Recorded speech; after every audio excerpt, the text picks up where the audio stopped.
যত দ্রুত নির্বাচন হবে তত দ্রুত দেশের সংকট উত্তরণ হবে বলে মন্তব্য করেছেন বিএনপি মহাসচিব মির্জা ফখরুল ইসলাম আলমগীর। জাতীয় প্রেস ক্লাবে বিএফইউজে ও ডিইউজে আয়োজিত ইফতার মাহফিলে এই মন্তব্য করেন তিনি। আর নির্বাচন বিলম্ব হলে পতিত ফ্যাসিবাদীরা মাথা চাড়া দিয়ে উঠতে পারে বলে আশঙ্কা প্রকাশ করেন তিনি। এদিকে অন্য এক অনুষ্ঠানে বিএনপির স্থায়ী কমিটির সদস্য আমির খসরু মাহমুদ চৌধুরী বলেছেন, শুধুমাত্র নির্বাচিত সরকারের মাধ্যমেই বিদ্যমান সব সমস্যা দূর করা সম্ভব। জাতীয় প্রেস ক্লাবে বাংলাদেশ ফেডারেল সাংবাদিক ইউনিয়ন ও ঢাকা সাংবাদিক ইউনিয়নের ইফতার মাহফিল।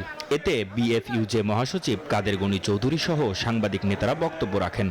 এই কথা অস্বীকার করার জন্য যে শেখ হাসিনাকে স্বৈরাচার থেকে মহাস্বৈরাচার, ফ্যাসিস্ট থেকে মহাফ্যাসিস্ট বানানোর পিছনে বড় ভূমিকা দেশের গণমাধ্যম এবং সাংবাদিকদের, যার কারণে এই প্রথমবারের মতো ফ্যাসিস্টে পালানোর সাথে বহু সাংবাদিককে পালাতে হয়েছে।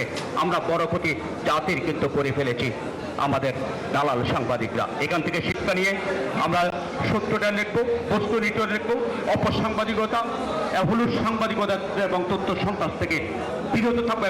প্রধান অতিথির বক্তব্যে বিএনপি মহাসচিব মির্জা ফখরুল ইসলাম আলমগীর বলেন, নানা কথা বলে নির্বাচন পিছিয়ে দেয়া ঠিক হবে না। দেশের সংকট উত্তরণে জাতীয় নির্বাচন জরুরি।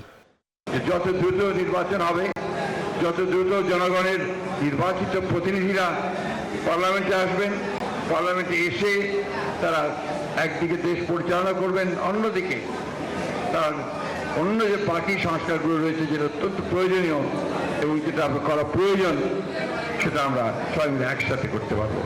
অন্যদিকে রাজধানীতে শিক্ষক কর্মচারী ঐক্যজোটের আলোচনায় অংশ নিয়ে বিএনপির স্থায়ী কমিটির সদস্য আমির খসরু মাহমুদ চৌধুরী বলেন, দেশের সকল সমস্যা দূর করতে জাতীয় নির্বাচনের কোনো বিকল্প নেই।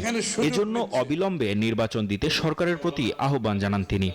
একটি সুষ্ঠু নির্বাচনের মাধ্যমে, দ্রুত নির্বাচিত সরকারের মাধ্যমে জনগণের সমর্থন নিয়ে পরিবর্তন আনতে হবে।